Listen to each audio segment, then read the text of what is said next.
15분 안에 주무시는 거는 제 탓이 아닙니다. 15분 이후에 주무시는 건 제 탓이다. 누가 그렇게 얘기를 하시더라고요. 제가 어떠한 방법을 쓰든지 깨워드려야 되는데 가장 힘드실 때죠. 식사하시고 지금 저희가 좀 힘드시지만 같이 하실 수 있으면 좋을 것 같습니다.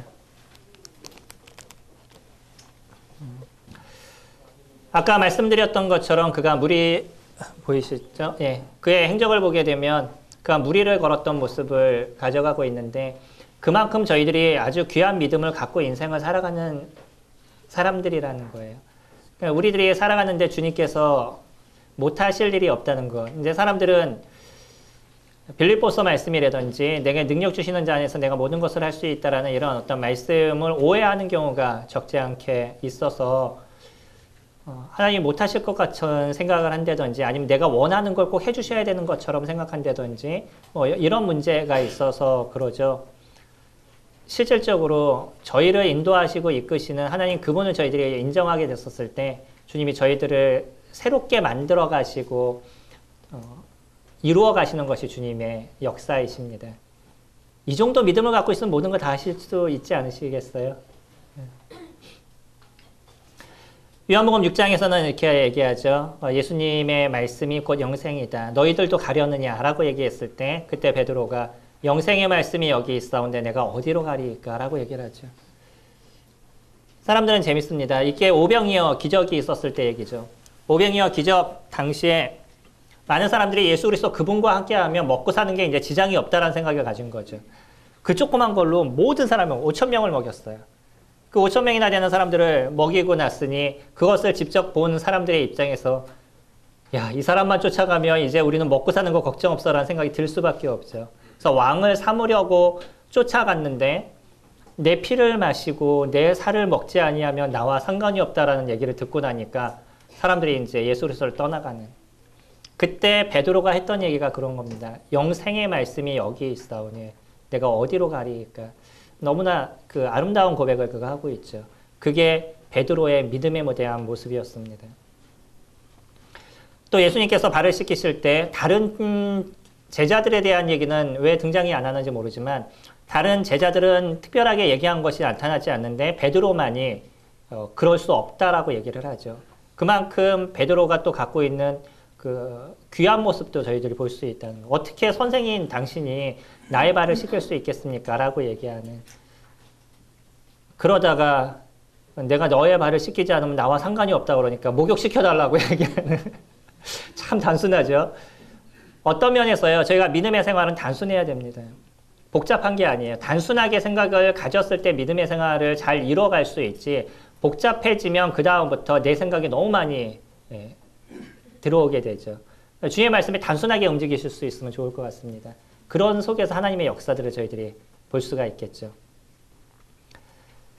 예수님을 부인했던 것, 모든 제자들이 그랬던 것처럼 그도 예수님을 부인했던 모습을 보이지만 다른 친구들하고 다른 제자들하고 좀 달랐던 것이 있다 그러면 또 예수님 근처에서 벗어나지 못하죠.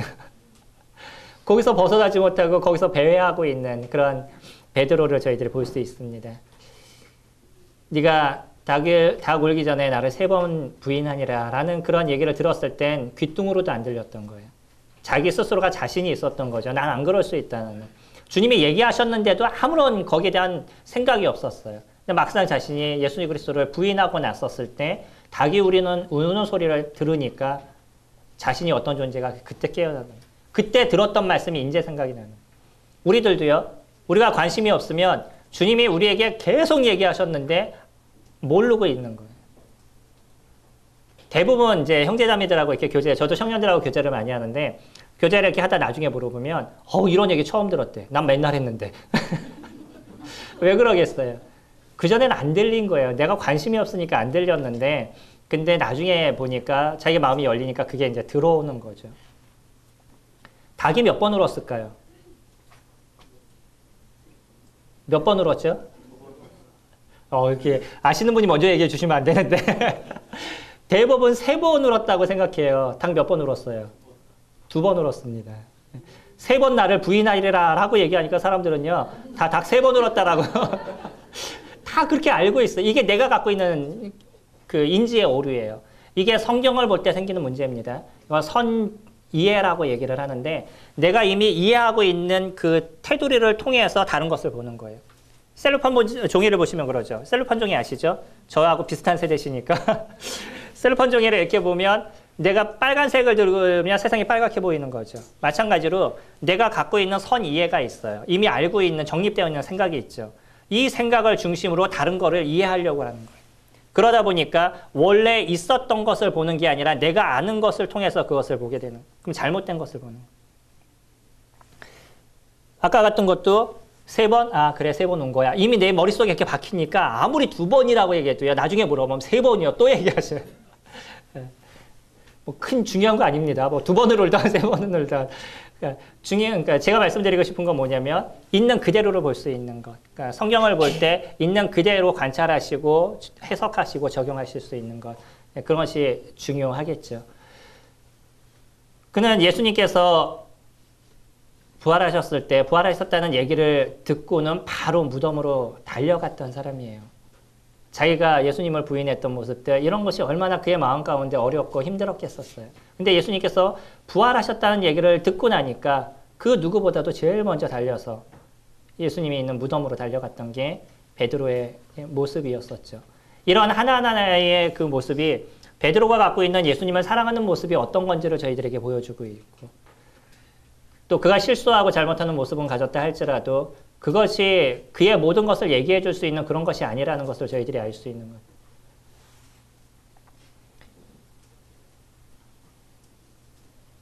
그래서 예수님께서 마지막 베드로에게 해주셨던 가장 아름다웠던 그 모습 중에 하나가 요한복음 21장에서 등장하고 있는 내용이죠. 네가 나를 사랑하느냐. 그러니까 베드로가 제가 주님을 사랑합니다 라고 얘기하는.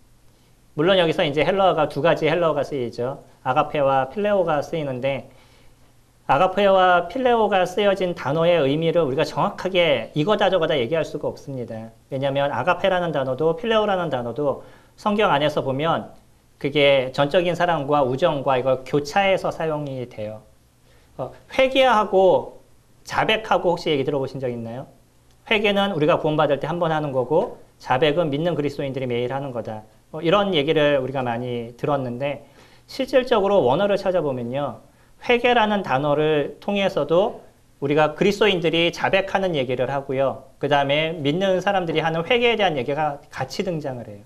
그리고 자백이라는 단어에서도 그 단어에 쓰인 용례를 쭉 살펴보면 처음에 예수 그리스도를 영접했었을 때 자백하는 단어가 그 단어가 동일하게 사용이 됩니다. 그러니까 그걸 나눠 놓는 거는 이겁니다라고 얘기하는 건 문제가 있어요. 근데 우리가 이해하기 편하기 위해서 얘기하는 거는 어떨지 모르겠지만 실질적으로는 원어상으로는 차이가 없습니다. 그래서 크리스찬들도 회개를 하셔야 되는 거예요. 이 필레오하고 아가페 같은 경우에도 분명히 다르게 쓰인 어떤 이유는 좀 있지 않을까라는 생각은 같지만 용례만을 우리가 놓고 얘기를 하면 그거를 갖고서는 그 영적인 의미를 제가 억지로 끄집어내기에는 좀 어려운 부분이 있고요. 분명한 거는 뭐냐면 주님께서 그 3번의 기회를 통해서 베드로를 회복시키시는 걸 보게 되죠. 그에게 양떼를 맡기시고 싶은. 그러나 그가 실수해서 자기 스스로가 위축되어져 있는 그런 모습을 보시고 그거를 해소시키시는 주님의 모습이신 거잖아요. 너무 아름답지 않으시나요? 주님 마지막까지 사람 하나를 키워가시는 게 얼마나 아름다우죠. 저도 여러 청년들을 만나고 성도님들과 교제하는 이제 사역을 했던 시간도 적지 않게 길고요. 그리고 그 이전에 청년들을 섬겼던 건 이런 시간도 상당히 긴데 내 기분에 안 맞으면은 막대하는 부분들이 저에게 있고 그거를 회복시키기 위해서 노력하는 데 있어서 한계를 느끼는 그런 제 자신을 이렇게 느끼게 되는데 주님은 마지막까지 그것을 회복을 시켜주시는 거예요. 그리고 그분을 위해서 살아갈 수 있도록 끝까지 배려해 주시고 도우시고 인도하시는 모습을 보여주시죠. 단지 베드로만이 아니라 예수 그리스도 그분이 그를 이런 사람으로 만들어 가셨던 거죠.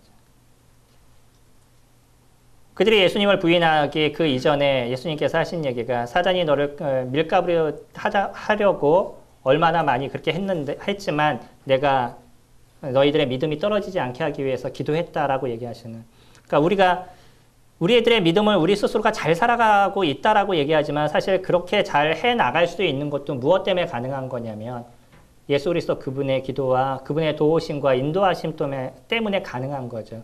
그러니까 누구도 지금 내가 이 정도입니다라고 자랑할 수 없는 그런 인생을 저희들이 살아갈 수밖에 없죠. 네, 부르심에 대한 부분이죠. 제 머리가 이렇게 나빠요. 아까 그 기적에 대한 거 얘기하는 거 그것만 생각하고 지금 첫 번째 이제 부르심에 대한 부분을 저희가 생각해 볼 필요가 있는데 우리가 생각할 때 베드로를 부르시는 모습이 한 번이 아니었습니다. 성경에서는 3번 정도가 등장을 해요. 근데 첫 번째 부르심에 대해서도 적지 않은 고민을 하게 되는 부분은 뭐냐면 첫 번째 예수님을 만났었을 때의 모습이 이것을 많은 분들은 부르심이라고 얘기하지만 성경에서 봤었을 때 주님이 직접적으로 부르심의 내용은 등장하지는 않아요. 거기서 하는 얘기가 여기서 이제 이 말씀입니다. 그가 먼저 자기의 형제 시몬을 찾아 말하되 우리가 메시아를 만났다 하고 메시아는 번역하면 그리스도더라. 데리고 예수께로 오니 예수께서 보시고 가라사대 내가 요한의 아들 시몬이니 장차 게바라 하리라 하시니라. 게바는 번역하면 베드로라. 요것만 등장을 합니다. 근데 이거를 첫 번째 부르심이다. 많은 분들이 그래서 이야기를 하셔서 베드로를 주님께서 첫 번째 부르셨다라고 생각들을 많이 하고 계셔요. 근데 있는 문장 그대로를 보면 여기서 주님이 부르시는 모습은 보이지 않고요. 베드로에게 그의 이름을 바꿔주시고 또 예수 그리스도 그분이 누군지에 대해서 보여주시는 그런 시간만을 거기서 갖죠. 두 번째 모습이 갈릴리 바닷가에서 이걸 말씀을 드리려고 그러구나. 여기서 베다니에 대한 부분은요. 요단강 근처 베단이라고 얘기하는데 여기 그림 보시면 베레아하고 사마리아 그 중간에 요단강이 흐르잖아요. 요단강 동편이 이제 베레아 쪽이고 서편이 사마리아 쪽인데 베다니아라고 얘기가 나오지만 실질적으로 우리가 아는 베다니아는 어디냐면 밑에 사해 옆에 보면은 그 예루살렘 옆에 베다니아라고 나오죠. 유대 밑에 예루살렘이 있죠. 그 바로 옆에 보면 베다니아라고 있습니다. 저 베다니가 우리가 요한복음에서 보고 있는 베다니예요. 죽었던 나사로가 살아나고 그 다음에 옥합을 깨트린 여인이 등장하는 그 베다니와 침례 요한이 침례로 줬던 베다니는 좀 다른 지역입니다. 그 다른 지역의 베다니는 어딘지에 대해서 정확하게 지금 지리학적으로 찾아내질 못했어요. 물론 관광을 시키기 위해서 그들 나름대로 뭔가 지리를 막 찍어놓고 이런 부분들이 지금 많이 뭐 이스라엘에 있는데 실질적으로는 아직 정확하게 모릅니다. 그래서 어떤 분은 저희 중간에 보면 여리고 있죠. 여리고 맞은편 그 정도 될 거라고 생각하고요. 또 다른 분들은 베레아라고 적혀있는 그 첫 번째 배자 있는데 그 정도의 높이까지 그러니까 갈릴리 근처까지 그 정도에 있었던 장소다라고 얘기하시는 분이 계시고 조금 얘기하는 분들은 다릅니다. 다만 우리가 생각할 수 있는 건 뭐냐면 요단강 건너편이라는 것.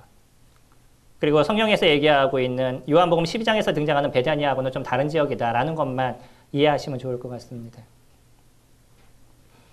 두 번째, 갈릴리 바닷가에서 부르시죠.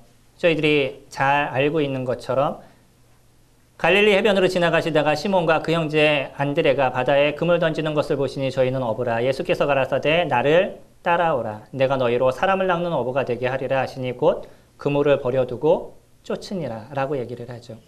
이때 이야기를 듣고 그가 그물을 버려두고 쫓았습니다. 유대인들의 어떤 정서는 제자들이 자기가 생각하는 좋은 스승에게 쫓아가가지고서는 저를 제자 삼아주세요 라고 얘기하는 그런 문화래요. 근데 예수님은 반대로 얘기하셨죠. 제자들을 모으셨습니다. 그리고 그 제자들을 모아서 12명을 그분이 준비를 하시셨죠. 예수님이 이때 당시에 많은 유대인들과 이런 사람들한테 핍박을 당하시잖아요. 그 이유 중에 하나도 뭐냐면 예수님이 사람을 모으시기 시작했어요. 그리고 당시에 그 산적들이나 이런 사람들이 많았고 그리고 로마에 대적해가지고서는 어떤 반란을 일으키는 이런 사람들, 뭐 사도행전에서 등장하는 드다레더든지 아니면 그 유대래든지 뭐 이런 사람들이 등장을 하는데 이러한 사람들처럼 유다죠. 뭐 이런 사람들처럼 어떤 무리를 져가지고서는 로마와 대적하거나 뭐 이런 무리들이 거기에 종종 있었거든요. 그럼 그 사람들이 하는 일이 뭐냐면 사람을 모으는 일이잖아요. 그리고 어떤 자기네 장소를 마련해 놓고 거기에서 자기의 거점들을 준비하는 거죠. 그것처럼 예수님도 당시에 하셨던 건 뭐냐면 사람들을 모았어요. 제자들을. 그리고 산상수훈을 보시죠. 산에 올라가서 무엇인가 작당을 하시잖아요. 그러니까 그들이 봤었을 때는 어떻게 보이겠어요? 예수님 그 자체가. 뭔가 다른 걸 꾸미는 자, 그런 자로 보이는 거죠.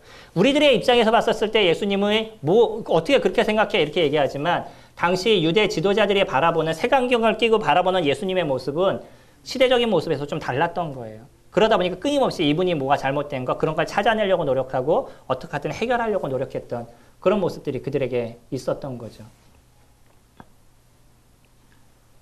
세 번째로 등장하는 부분, 저는 이걸 이렇게 적어놨어요. 두 번째는 예수님의 부르심이고 세 번째는 전적인 순종이다라고 했는데 부분 안에 주무시는 거는 아까 저희들이 찾아봤던 게네사렛 호숫가에서 예수님께서 부르시는 모습을 보죠. 어떤 분은요, 이 두 번째하고 세 번째를 같은 것으로 보시는 분들이 계셔요. 저는 조금 다른 것으로 보는 이유 중에 하나가 뭐냐면 금을 씻는 모습과 금을 깃는 모습이 달라요. 이런 그물에 대한 얘기가 여기서는 등장을 하죠. 누가복음은 그물을 씻는다고 나오죠. 마가복음은 그물을 깁는다라고 나오죠. 그리고 여기에서는 누가 등장을 하지 않냐면 안드레가 등장을 하지 않습니다. 마가복음이나 아니면은 마태복음에는 네 명이 다 등장을 해요. 베드로, 안드레, 야고보, 요한. 근데 여기서는 안드레의 이름이 빠져 있어요. 그리고 그물에 대한 얘기를 해도 조금 다른 그 원어를 사용합니다. 누가복음 같은 경우에는 깊은 곳에 던지는 그물을 이야기를 한다 그러면 마태복음이나 마가복음에서 얘기하는 그물은 얕은 데서 던지는 그물. 그런 원어를 그렇게 사용하고 있어요. 그리고 부르심의 내용도 좀 다르죠. 다른 곳에서는 나를 따르라 라고 얘기를 했는데 여기서는 그냥 취하리라라는 단어를 누가복음에서는 사용을 하시죠. 그리고 또 연대적인 것을 이렇게 봐도 마가복음이나 누가복음하고 다르게 그 장모의 열병에 대한 부분을 얘기할 때 시간적인 차이가 있습니다. 하나는 먼저 있었던 일을 얘기하고요. 하나는 나중에 있었던 일을 이야기를 해요. 이런 부분을 봤었을 때 두 개의 어떤 부르심에 대한 부분은 좀 다른 것이라고 보여지고요. 그랬을 때 베드로도 뭐냐면 예수님을 만나자마자 바로 쫓아간 것이 아니라는 걸 저희가 느끼게 되는 거죠.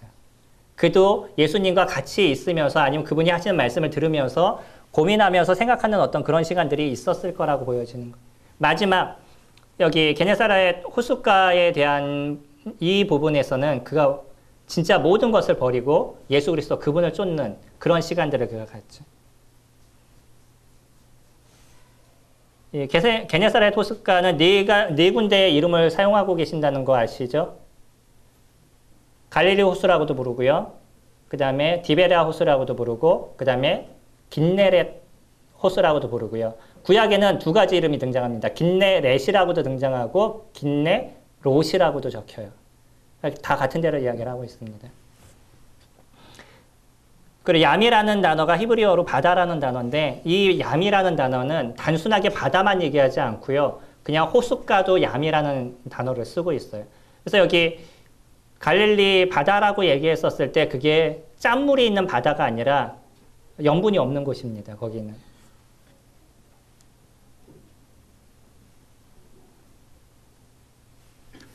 베드로의 모습을 보면요. 그가 제자들 중에서도 수제자였었어요. 12명 중에서도 최고의 모습을 갖고 있었었는데 아까 말씀드린 첫 번째로 부르심을 받았다는 것. 이거는 저는 좀 고민을 하면서 적기는 했었는데 나를 따라라 라고 얘기하는 첫 번째 사람은 누군지 아셔요? 그 얘기가 제일 먼저 얘기를 들었던 사람. 빌립입니다. 네, 빌립이 제일 먼저 그 얘기를 들어요. 저희 요한복음 볼까요?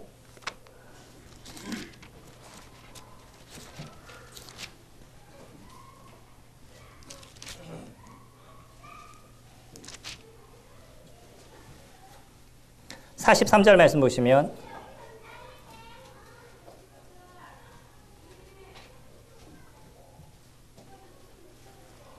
이튿날 예수께서 갈릴리로 나가려 하시다가 빌립을 만나 이르시되 나를 따르라 하시니. 나를 따라라 이런 단어에 대한 어떤 등장은 사실은 빌립이 제일 먼저 얘기를 듣고요. 그러나 베드로에게 했던 그런 그 말의 의미, 그를 베드로라고 부르신다는 그런 의미적인 자체가 결국 주님의 부르심이라고 많은 분들이 분별을 하고 있는 거죠.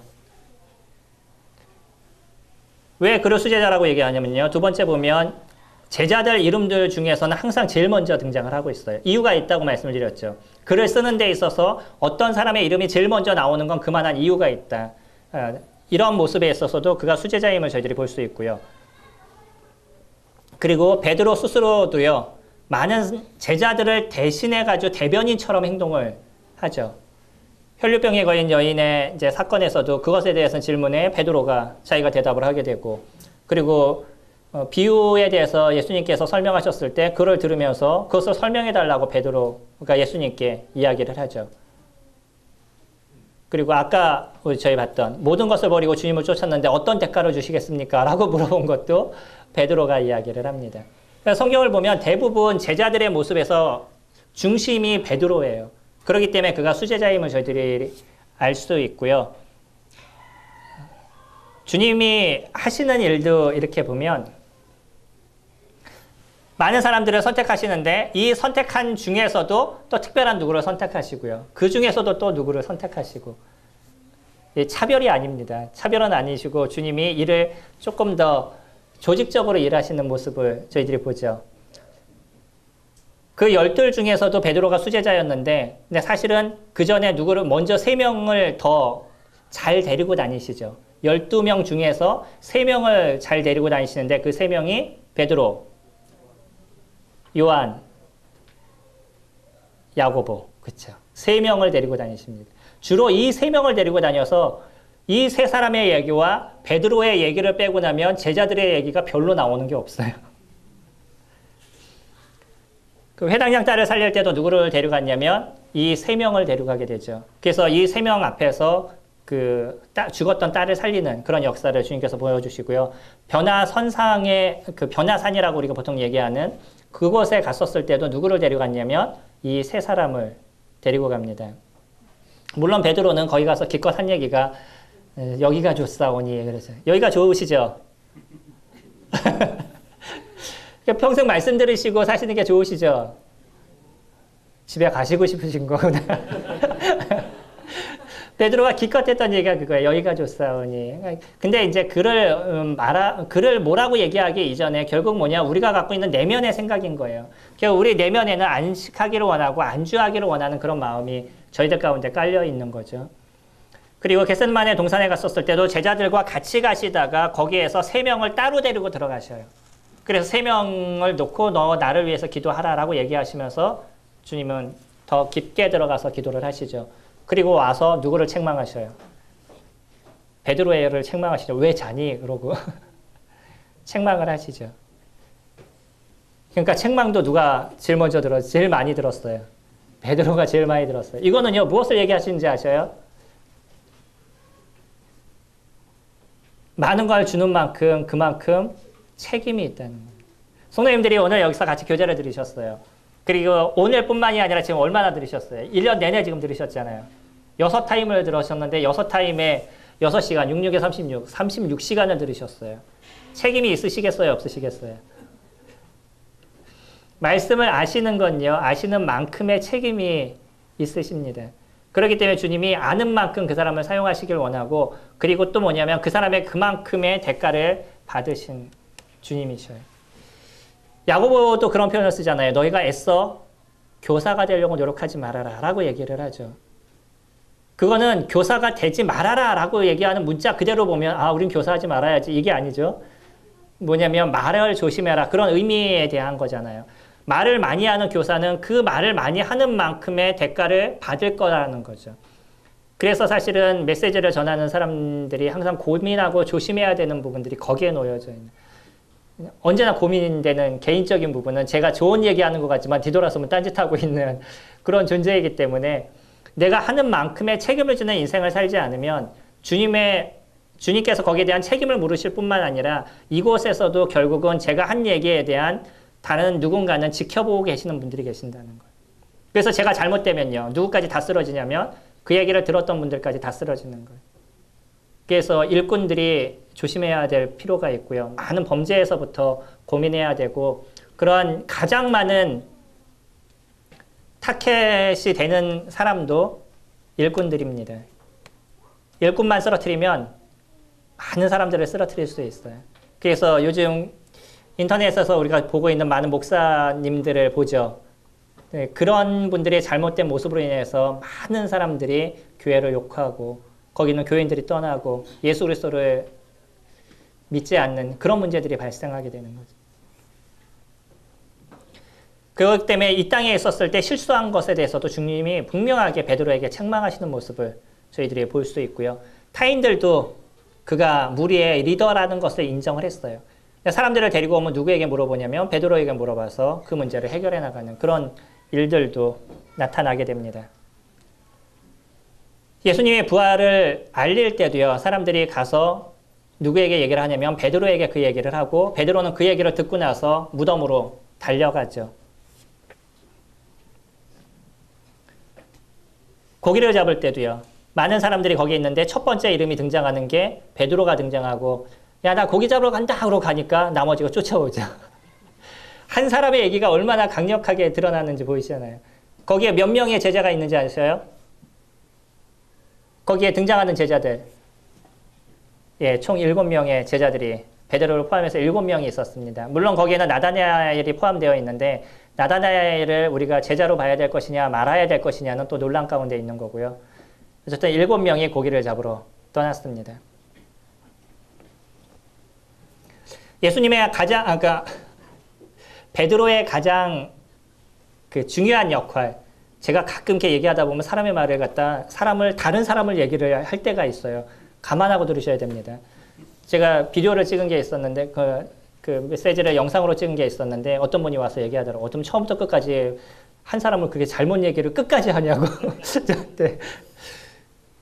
예레미야를 얘기해야 되는데 계속 느헤미야라고 얘기했대요. 근데 그건 안 지워져요. 지금 계속 방영이 되는 거라 이게 어떻게 해야 될지 지금 고민입니다. 그 다른 데도 아니고 훈련원에서 그 강의를 하는 걸 해가지고 형님한테 지워달라 그래야 되나 지금. 마태복음 16장 말씀 저희가 잘 아는 말씀이죠. 예수께서 가이사랴 빌립보 지방에 이르러 제자들에게 물어 가라사대 사람들이 인자를 누구라 하느냐 가로되 더러는 세례 요한 더러는 엘리야 어떤 이는 예레미야나 선지자 중에 하나라 하나이다. 가라사대 너희는 나를 누구라 하느냐. 시몬 베드로가 대답하여 가로되 주는 그리스도시요 살아계신 하나님의 아들이시니이다. 예수께서 대답하여 가라사대 바요나 시몬아 내가 복이 있도다. 이를 내가 알게 하니는 혈육이 아니요 하늘에 계신 내 아버지시니라. 또 내가 내게 이르노니 너는 베드로라. 내가 이 반석 위에 내 교회를 세우리니 음부의 권세가 이기지 못하리라. 여기서 논란이 되는 건 뭐냐면요. 이 반석이 어디냐 이 얘기인 거죠. 분명한 거는 베드로가 중요한 역할을 했다는 것은 확실한 거죠. 그리고 교회라는 터 위에 베드로가 어떤 역할을 했냐 이거는 상당히 중요한 것인데 그러면 여기서 얘기하는 이 반석이라는 단어 자체가 어떠한 누구를 얘기하는 것이냐 누구를 지칭하는 것이냐 이 부분에 대해서는 여러 분별들이 있습니다. 첫째는 그게 교회의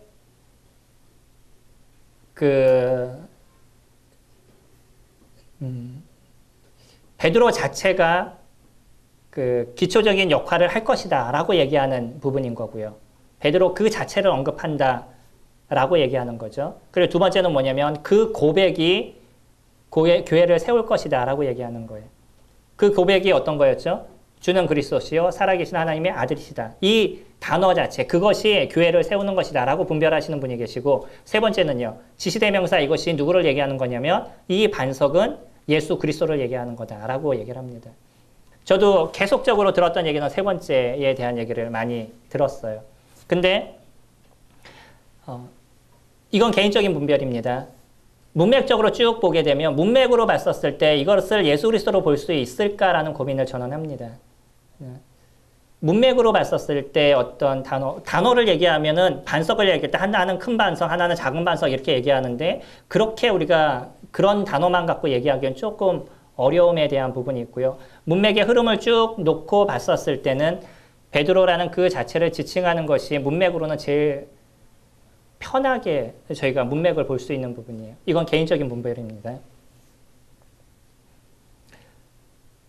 그것을 증명할 수 있는 몇 가지에 대한 부분이라고 그러면 예수님이 그 양들을 누구에게 맡겼냐면 베드로에게 따로 맡기시는 그런 일들을 그 이후에 보여주시는 거죠. 그리고 베드로 자체가 수제자의 역할을 했다는 것에 대해서도 우리가 어느 정도 생각해 볼 수 있는 부분이고요. 그리고 초대교회가 형성되는 데 있어서도 지대한 역할을 한 사람이 누구냐면 베드로라는 거 저희들이 볼 수 있죠. 이런 몇 가지의 모습들을 저희들이 생각해 봤을 때 이 반석이라고 얘기하는 이 반석은 베드로를 얘기하는 게 우리가 분별할 때 제일 무난한 분별이 될 수 있다라고 생각합니다. 극히 개인적인 겁니다. 그 외의 행적은 아까 말씀을 드렸죠.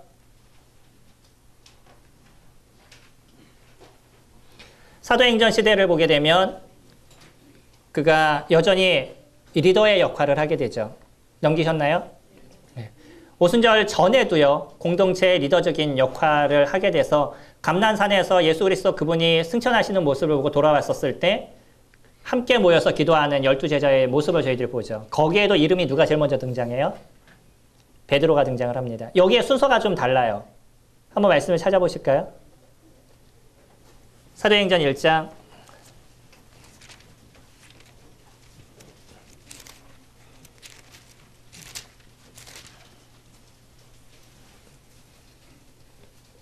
1장 13절 말씀 보시면요. 그들이 들어가 유하는 다락방으로 올라가니 베드로, 요한, 야고보, 안드레, 빌립. 순서가 어떻게 바뀌었죠? 누가 먼저 등장해요, 여기서 또? 요한이 먼저 등장하죠. 여기서만 이름이 요한이 먼저 등장을 합니다. 굳이 이런 거 갖고 우리가 고민할 부분이냐, 뭐 이렇게 얘기하시면 할 말은 없고요. 다만 무엇이냐면 그만큼 뭔가 그 흐름의 변화가 있었다는 걸 저희들이 볼 수 있고 이 이후에 있는 그들의 역사를 봐서도 베드로와 요한이 거의 중추적인 역할을 하고 있는 걸 나중에 나타나 보여져요. 요한에 대한 모습은 나중에 말씀을 드릴 겁니다. 지금 뭐 베드로 얘기하면서 갑자기 요한을 말씀드리니까 헷갈리신 거고요. 베드로 다음에 그 다음에 이제 누가 등장하게 되면 요한이 등장을 하게 되죠. 저희가 성경에서 여러 가지로 분별하는 것 중에 이런 부분들도 고민하면서 보는 거죠. 그리고 또 갔다 와서 했던 아까 저희들이 찾아봤던 게네사렛 뽑는데 그 역할을 누가 하죠? 베드로가 하죠. 오순절날 설교할 때도 누가 했었죠? 베드로가 하죠. 사도행전 1장부터 12장까지는 누구에 대한 얘기예요? 베드로에 대한 이야기인 거죠.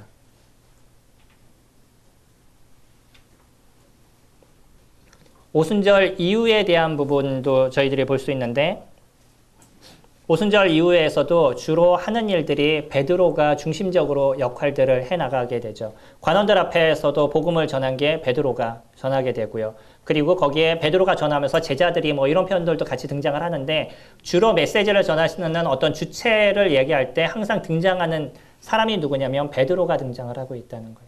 그리고 아나니아와 삽비라의 어떤 문제를 해결하는 데 있어서도 누가 그 일에 중심적으로 일을 했었냐면 베드로가 그 일에 중심적으로 일을 하고 있습니다. 그 사도들의 이름이 이제 등장하는 가운데서도 누구 이름이 제일 먼저 등장하냐면 베드로의 이름이 가장 먼저 등장하고요. 사마리아에 갔었을 때 시몬의 어떤 문제를 해결하는 것 이런 문제에서도 누가 가게 되냐면 베드로하고 누가 가죠? 예, 요한이 같이 가게 되죠. 사마리아에 그 주님을 믿었다는 이야기를 들으면서 그들이 그거를 확증하기 위해서 가죠. 그러면서 그가 기도하게 됐었을 때 성령이 임했다라고 아까 말씀을 드렸죠. 그것을 보았던 옆에 있는 어떤 시몬이라는 사람이 했던 얘기가 나도 기도하면 성령이 임할 수 있도록 도와달라고 돈을 주고 얘기하니까 그때 베드로가 했던 얘기가 네가 돈과 함께 망할 거다 이런 표현을 쓰잖아요. 재밌는 건 뭐냐면 시몬이 그럼 아닙니다. 제가 잘못했습니다. 이러면 좋은데 그런 잘못이 나에게 있지 않게 해달라고 자기의 문제만을 얘기하고 있는 시몬의 모습을 저희들이 볼 수 있습니다. 우리가 돈과 관련된 문제 속에서 살아가다 보면 주님이 보이지 않는다는 거예요. 주님을 통한 장사를 하게 되는 문제가 발생하게 돼서 이게 비단 드러나는 사람뿐만 아니라 어쩌면 우리들 스스로의 모습을 봐도 그럴 때가 놓여져 있어서 조심해야 될 부분들이 분명히 있다라고 생각합니다. 예루살렘 공의에서도 베드로가 중요한 역할을 하죠. 먼저 그가 일어나서 거기에 대한 이야기에 대한 상세한 이야기를 쭉 이야기하고 마지막은 야고보가 그 결말을 짓지만 베드로도 거기서 같이 역할을 하고 있는 것을 보게 되고요. 그리고 바울도 베드로의 리더십을 인정했다라고 오전 시간에 말씀을 드렸었죠. 제가 오전 시간에 길게 얘기했던 이유는 이후에 보면 비슷한 얘기들이 계속 등장하기 때문이에요. 특별한 이적을 그가 드러냈었습니다. 나면서부터 걷지 못한 자가 일어섰어요. 안진뱅이가 일어섰습니다. 무엇을 통해서 일어났어요? 예수 그리스도의 이름으로 일어났죠. 모든 것은 누구의 이름을 통해서 이루어지는 것이냐면 예수 그리스도 그분의 이름을 통해서 만들어져 나가는. 제가 가끔 그런 생각을 할 때가 있습니다. 진짜 막 힘드시고 이런 분 보면 딱 앉아가지고 내가 예수 그리스도의 이름으로 얘기해볼까? 뭐 이런 고민을 제가 할 때가 있어요. 근데 하지 못한 이유가 뭘까요? 그러면서도 끝까지 못하거든요. 안 되면 어떡해요? 믿음의 한계를 제가 갖고 있고요. 그분을 위해서 기도해 주지만 이게 차이인 거예요. 제가 이런 걸 보면서 이제 같이 우리가 얘기를 하지만 베드로는 거기에 대한 담대함이 있었어요. 주님이 하실 것에 대한 담대함. 내가 은과금은 없지만 내가 있는 것으로 너에게 주러니 곧 나사렛 예수 그리스도의 이름으로 일어나 걸으라 라고 얘기할 수 있는 담대함이 그에게 있었던 거예요. 그런 역사가 일어난 거죠. 안 하니까 안 되죠. 저는. 했는데 한 번도 안 돼봐요. 그 다음부터 전혀 못하죠. 믿음의 차이가 분명하게 드러나고요. 그거는 단순하게 그런 말 한마디로 이루어지는 게 아니라 그가 갖고 있는 주님 앞에 순수한 게 깨끗함이 그에게 존재했기 때문에 가능하다라고 저는 생각합니다. 병을 낫게 했었었죠. 어떤 사람은 이 베드로의 손수건을 이렇게 뒤집어 쓰면 그러면 병이 날까봐 뭐 그런 사람들이 있을 정도로 엄청난 역사가 일어났습니다. 그러면 베드로가 얼마만큼 교만해질까요? 한번 생각해 보셔요. 성도님들이 기도를 하면 어떤 사람이 막 이렇게 일어나고 그래요. 그러면 성도님들 마음이 어떠실 것 같아요? 내가 좀 대단한데? 이런, 제가 저희 자매하고 가끔 얘기하면서, 그래, 좋은 남편 만나서 자기가 잘 사는 거야. 뭐 이런. 그런 농담을 제가 이렇게 가끔 하는데,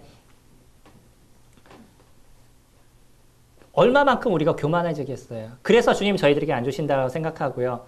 제가 예전에는 주님을 섬길 때 무엇을 갖고 섬기려고 노력했냐면 물질을 갖고 주님을 섬기는 게 주님 나에게 주시는 은사다라고 저는 생각을 했습니다. 그래서 열심히 돈을 벌기 위해서 노력했는데 열심히 주님이 가져가시더라고요.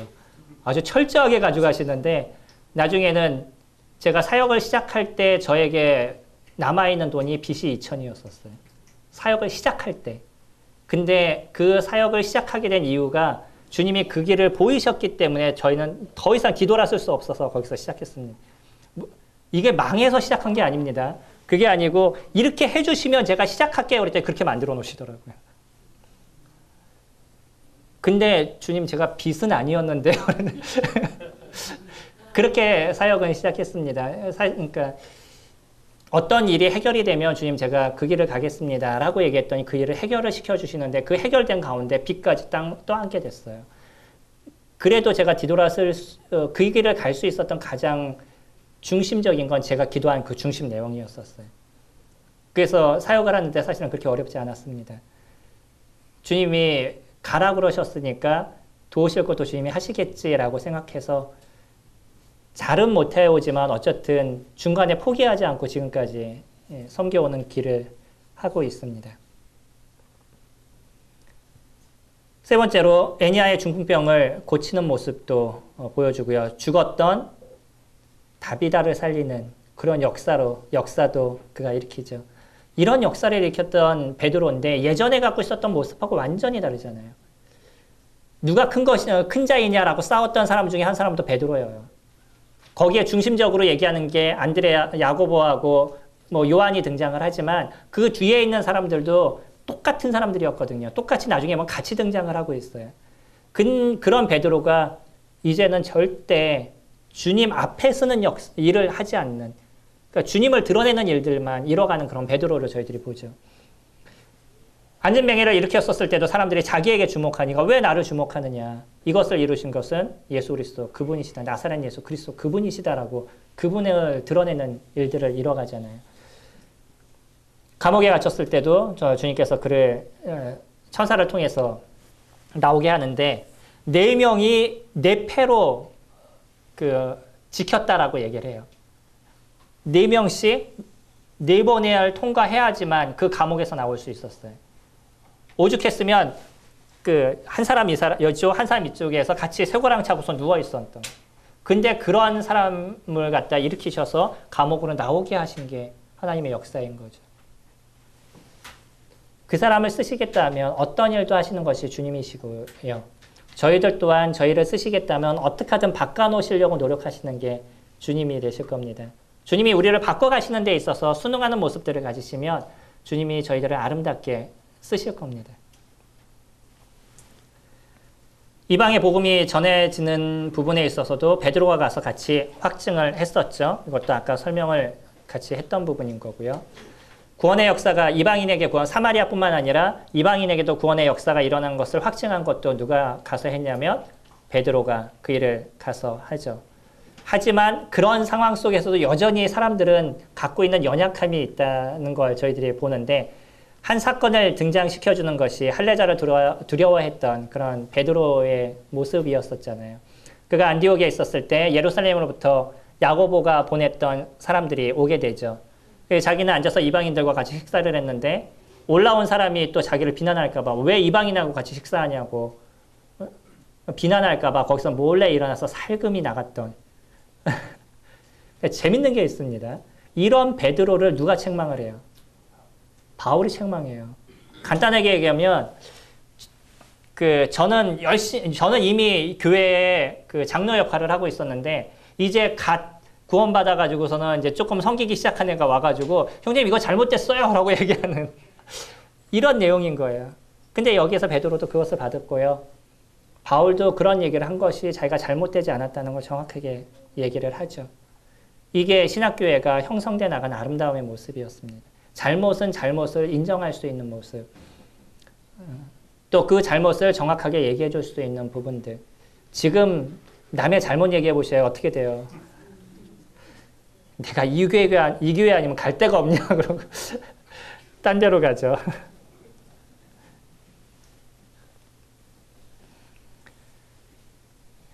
사도행전 이후에 베드로의 모습을 저희들이 보면요. 사도행전 12장 17절에서 감옥에서 나온 베드로가 이제 어디론가 떠났다라고 얘기를 합니다. 그곳이 어딘지에 대해서는 정확하게 알 수 없지만 12장 이후의 모습에 대해서는 저희가 많은 부분에 알 수 있는 것은 없어요. 다만 그 이후에 있는 바울의 서신서라든지 아니면 베드로의 서신서를 통해서 그가 어느 정도의 길을 갔었다는 것을 우리가 유추해서 알 수 있는 거죠. 그가 안디옥에 갔었습니다. 아까 얘기했던 책망을 들었던 그곳이 안디옥이라고 말씀을 드렸잖아요. 여기가 안디옥 전경이에요. 제가 사진을 보여드릴 수 있는 자신감은 제가 찍은 거기 때문에 이거는 보여드릴 수 있는 저희 숙소에서 찍은 안디옥의 전경이었습니다. 그리고요, 세 번째로 어디로 갔었냐면 고린도에 갔었다고 저희가 추측을 할 수 있는데 그 이유가 뭐냐면 고린도전서 1장 12절 말씀인 거죠. 이는 다름이 아니라 너희가 각각 이르되 나는 바울에게, 나는 아볼로에게, 나는 게바에게. 그러면 고린도 교회에 누가 다녀갔다는 걸 저희들이 알 수 있어요. 바울, 아볼로, 게바, 그리스도는 워낙 이제 그분들이 섬기고 있는 분이었다고 얘기한다면 이런 세 사람이 고린도 교회를 다녀가서 그 고린도 교회에서 무엇인가 영향을 미치고 지나갔다는 걸 저희가 유추해서 볼 수 있는 거죠. 그런 걸 봤었을 때 베드로가 고린도 지역을 지나갔다는 걸 알 수 있습니다. 여기도 헬라어 있어요. 읽어보셔요. 예, 고린토스. 지금 이 헬라어를 보니까요. 그때 당시엔 저희가 몰랐었는데 지금 저희가 성경에서 보고 있는 그 코이네 헬라어하고 똑같은 단어를 쓰고 있습니다. 제가 지금쯤 여기를 갔었으면 어느 정도 글씨를 좀 볼 수 있었을 텐데 그때는 저게 글씨인지 그림인지 전혀 모르겠더라고요. 그리고 소아시아 북편 쪽과 관계가 있다는 건 저희가 베드로 전서를 통해서 알 수가 있죠. 베드로전서 1장에 예수 그리스도의 사도 베드로는 본도, 갈라디아, 갑바도기아, 아시아와 비두니아에 흩어진 나그네. 그럼 누구를 얘기해요? 흩어진 나그네? 주로 그리스도인들을 얘기하겠죠. 그리고 또 주로 어떤 베드로의 입장에 있어서는 유대인을 중심인 것으로 저희들이 보여지는 부분이 있고요.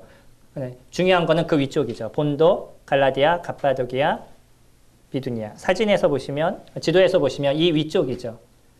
밑에 쪽도 아시아라고 부르고 위쪽도 아시아라고 우리가 이야기를 하는데 위에 쪽, 북쪽과 관련되어 있는 그쪽에다 편지를 쓴 걸 저희들이 보죠.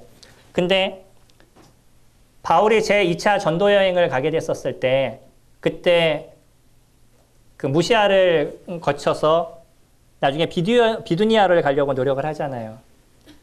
근데 성령께서 막으셨다라고 얘기하죠. 그리고서는 바울이 나중에 유럽으로 넘어가죠. 아마 이 막았던 이유가 무엇인가에 대해서 많은 분들이 얘기할 때 아마 그것이 바울의 섬기는 장소로 주님께서 냅두셨기 때문에 베드로가 섬기는 장소로 냅뒀기 때문에 바울에겐 거기를 가지 못하게 하신 게 아닐까라고 생각들을 하십니다. 이런 부분들은 여러 가지 모습을 통해서 추정하는 것이에요. 말 그대로요. 그럴 것이다라고 생각만 하시면 좋을 것 같아요. 이렇다 뭐 이게 맞아라고 얘기하시지 마시고 이런 부분이 있다라고 보실 수 있으면 좋을 것 같습니다. 로마에 갔었다고도 저희가 추측을 하고 있죠. 베드로전서 5장 13절에는 함께 택하심을 받은 바벨론에 있는 교회가 너희에게 문안하고라고 얘기를 하죠. 여기에서 바벨론이라는 단어가 등장을 합니다. 이 바벨론이라는 곳이 어느 곳이냐? 우리가 문자적으로 보면 바벨론은 어디겠어요? 메소포타미아. 그 지역이 바벨론이라는 도시잖아요. 문자적으로 보면 거기입니다. 근데 그때 당시에 그쪽을 언급했을까? 뭐 그건 좀 어려워. 바울이 거기에 있었을까? 이건 좀 어려운 부분들이 있습니다. 그리고 또 어떤 바벨론이 있냐면 이집트의 소도시 중에 이름이 바벨론이라는 지역이 있었어요. 그러면 베드로가 그쪽에 있었을까? 이것도 조금 생각하기 어려운 부분들이 있습니다. 뭐 아예 가능성이 없는 것들은 아니지만 둘 다 어려움이 있는 부분이 있어요. 그리고 구약에서 얘기할 때 바벨론을 얘기하면 어떤 악의 세력의 그 중심적인 걸 얘기하면서 바벨론이라는 단어들을 쓰고 있거든요. 그런 면으로 봤었을 때 이 바벨론을 분별하는 분들이 많이 얘기하시는 게 언제냐면 로마로 추정을 하고 있는 거죠. 그래서 로마에 베드로가 갔다라고 생각하고요. 카톨릭에서는 제1교황이 누군지 아셔요? 예, 베드로입니다. 베드로가 거기서 사역을 하고 거기서 교회를 세웠다라고 그들은 믿기 때문에 베드로가 모든 교황의 첫 번째 교황이라고 그들은 믿고 있어요. 그러니까 로마에 당연히 갔다라고 그들은 얘기를 하고 있는 거죠. 이런 부분들을 봤었을 때 아마 마지막 그가 다녔던 행성지 중에 로마가 있었다는 것에 대해서 저희들이 생각할 수 있습니다. 잠깐 쉬었다가 베드로의 죽음부터 같이 교제를 드리도록 하겠습니다.